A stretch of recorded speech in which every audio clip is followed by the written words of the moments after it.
Selamat malam. Tokoh kami malam ini adalah seseorang yang sangat erat hubungannya dengan pesawat terbang. Pilot? Bukan. Ia adalah seseorang yang memiliki mimpi besar dan sedang berusaha untuk mewujudkan mimpi besar sang ayah. Yaitu membuat pesawat terbang sendiri, membuat pesawat terbang buatan anak bangsa.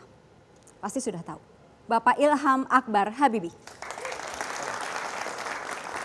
Mas Ilham, apa kabar? Udah lama nggak kelihatan ya? Iya, betul. Padahal terus-terus di Indonesia tapi Iya, tampaknya jarang muncul di media memang.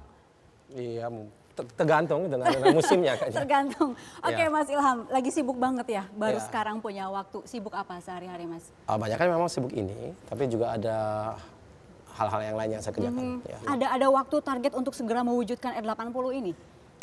Ya, jelas ya, ini kan satu proyek yang sudah berjalan cukup lama, sudah lebih dari 2 tahun. Dan kita bahkan saat ini sudah ada 3 pelanggan yang sudah menyatakan dia siap akan beli. Dari Indonesia. Dari Indonesia. Ada 3, mereka totalnya mau beli 145 pesawat. Wow. Sudah tanda tangan.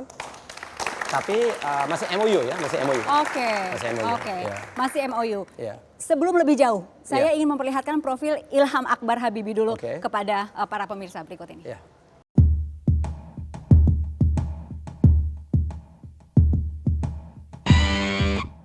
Melihat penampilannya, banyak orang mengira ia adalah B.J. Habibie. Ya, sosok pria bernama Ilham Akbar Habibie ini memang bagai buah jatuh tak jauh dari pohonnya, yang merupakan anak sulung dari 2 bersaudara, pasangan B.J. Habibie, Presiden ketiga Republik Indonesia, dengan almarhumah Ainun Hasri Besari. Lelaki kelahiran Aachen, Jerman, 16 Mei 1963 ini besar di Eropa selama lebih dari 30 tahun. Mengenyam pendidikan di bidang Aeronautical Engineering di Technical University of Munich, Jerman, Ilham meraih gelar doktornya tahun 1994 dengan predikat summa cum laude. Ia pun lantas mengambil sekolah bisnis di Chicago University, Amerika Serikat untuk mengembangkan pengetahuannya. Lahir dan besar di Jerman, Ilham tumbuh sebagai manusia yang menyukai beragam bacaan. Hasilnya, ia menjadi ilmuwan dan pengusaha. Ia bahkan mendapat penghargaan dari pemerintah berupa Bintang Satya Lancana Wirakarya dan Adikarsa Pemuda atas prestasinya tersebut. Sebagai sarjana penerbangan melalui PT Regio Aviasi Industri, Ilham membidangi program Regio Prop, yakni proyek pesawat komersial buatan dalam negeri yang merupakan pengembangan dari N250. Lelaki yang hobi memasak dan kini sibuk menjabat sebagai CEO di banyak perusahaan tersebut menikah dengan Insana Ilham Habibie dan dikaruniai 3 orang anak. Cita-citanya sejak kecil untuk membuat pesawat sedang ia wujudkan dengan membangkitkan kembali industri dirgantara tanah air lewat R80.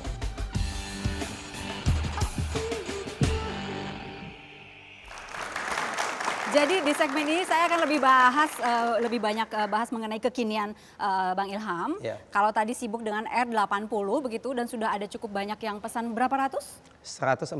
145. Ya. Dan itu harus mereka minta selesai tahun berapa gitu. Jadi mulai diserahkan kepada mereka ya kurang lebih tahun 2019 ke atas lah. Wow, berarti Jadi sebentar masih lagi ada ya. waktu 4 tahun lah. Gitu. 4 tahun. Mas Ilham, betul nggak sih bahwa ini adalah salah satu mimpi besarnya ayah? Ada melalui artikel ini Iya, kita akan itu perlihatkan. benar. Itu memang mimpi besarnya ayah atau visi ya. Bapak selalu katakan kalau ingin membedakan di antara mimpi dan visi. Karena kalau impian itu seperti kalau kita tidur, kita punya impian, kita bangun, tapi ya kenyataannya berbeda sekali daripada impian kita. Sedangkan visi itu ada sesuatu yang realistis.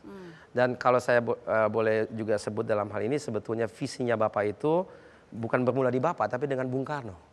Karena dulu pada tahun 50-an, Presiden kita yang pertama, Presiden Soekarno, sudah menyatakan dan bahwasanya negara ini hanya bisa kita kembangkan kalau kita kuasai minimal 2 teknologi, yaitu adalah teknologi kedirgantaraan dan teknologi kemaritiman.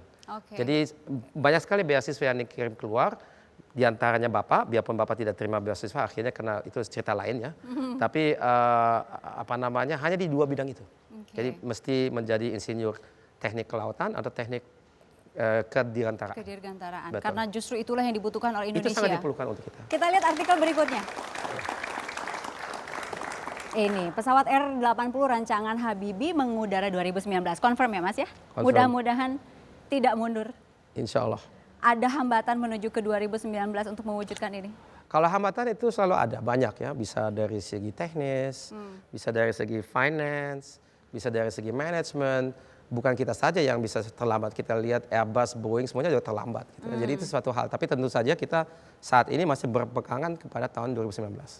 Ya. Dan untuk Indonesia semuanya masih kondusif. Ada ketakutan atau kekhawatiran ini akan berhenti di tengah jalan ketika yang sebelumnya? Kalau yang sebelumnya kan politis. Kita jangan lupa kenapa dia dihentikan. Dihentikan loh dari luar. Karena Indonesia pada saat tahun 98 ini berada di krisis moneter. Negara kita, pemerintah kita perlu uang. Ya, kita pinjam dari IMF. IMF itu International Monetary Fund. Itu dia menyediakan dana sebagai pinjaman yang harus dikembalikan. Tapi ada persyaratan. Persyaratan itu diantaranya ada puluhan bahkan mungkin 100 poin yang harus disepakati, diantaranya bahwasanya program-program pemerintah yang memerlukan dana dalam jumlah tertentu akan segera dihentikan. Ya, ini salah satu korbannya, 250 maksudnya, bukan ini tapi 250. Disebutkan secara jelas nggak proyek pesawat terbang harus berhenti? Saya begitu? tidak ingat naskahnya secara rinci, tapi jelas bahwa bisa diturunkan bahwasanya semua program yang memang memerlukan uang yang disediakan oleh pemerintah harus segera dihentikan. Karena ketakutan IMF mungkin waktu itu bahwasanya uang itu kan diperlukan untuk menyelamatkan negara. Mas Ilham mengatakan politis. Kalau menurut saya sih politis. Kita lihat artikel yang berikutnya. Ilham Habibie _2. Transportasi udara akan mirip angkot. Ya. Maksudnya ini angkot nih nampak duduknya dempetan. Sudah hampir seperti itu. Kadang-kadang memang dempet-dempetan sudah ya. Oke. Kalau misalnya pesawatnya full, semua orang bawa bagasi, nggak ada yang mau check-in, waduh itu penuh. Maksudnya tapi angkot di sini mungkin trafiknya akan Ya. sangat sibuk gitu. Maksudnya Mas Ilham di sini apa? Ya kalau kita melihat dari segi kemacetan ya, kalau kita sekarang naik pesawat sekali lagi dari Soekarno-Hatta, kita itu ngantri kan, bisa setengah jam lebih kita nunggu sampai kita dapat kesempatan untuk boleh tinggal landas. Begitupun kalau kita di udara, kita bisa nunggu setengah jam lebih. Nah itu memang karena kapasitasnya Oke. tidak sesuai dengan kenyataannya, dan itu karena pertumbuhannya mungkin di luar dugaan. Gitu. Dan hal itu juga kita lihat di line bandar udara gitu ya, bukan saja di Jakarta. Oke, itu memang keadaan saat ini. Insya Allah mudah-mudahan suatu saat itu akan beres ya. Tapi yang jelas satu, sekali lagi, kalau maksud saya angkot itu kan satu kendaraan umum yang sangat bisa sangat ke masyarakat umum Sangat gitu ya. terjangkau oleh masyarakat. Begitupun ini.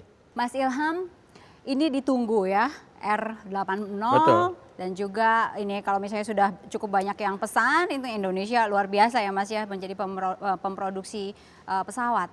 Sudah bincang dengan Mas Ilham ini mengenai kekiniannya. Oke. Nanti mungkin kita akan melihat foto-foto masa kecil ya. Tahu, mungkin Mas yang cerita gimana? Enggak tuh, tapi saya ingat Ilham itu selalu mendapat nilai 10. Dia kepingin satu saat mendapat nilai 5. Loh,